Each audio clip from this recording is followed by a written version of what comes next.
Comelnya, tengok pusing. Allahu Akbar. Siapa suka shopping? Siapa suka naik bas? Oh, pakai tali pinggang. Bos, kita nak pergi mana ni? Kita nak pergi beli baju raya.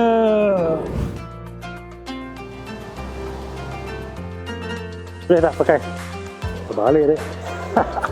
Macam pakai t-shirt. Suka ke warna ni? Kuning ni ada. Dia dah pilih. Letak yang tu, cuba yang ni. Ha. Dia lutut yang tebal. Ha. Okay. Cuba tunduk. Saya 21. Tunduk. Okey.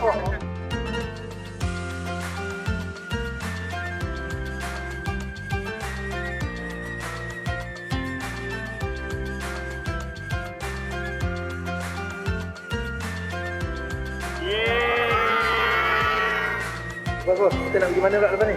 Kita dah habis shopping dengan anak-anak ni. Lepas ni kita nak pergi berbuka puasa. Okey, jom. Kita dah kembali ke rumah Kasih Harmoni untuk kita berbuka puasa dengan anak-anak kita hari ini. Dan sebentar lagi kita akan berbuka puasa solat maghrib dengan anak-anak yang kita raikan hari ini.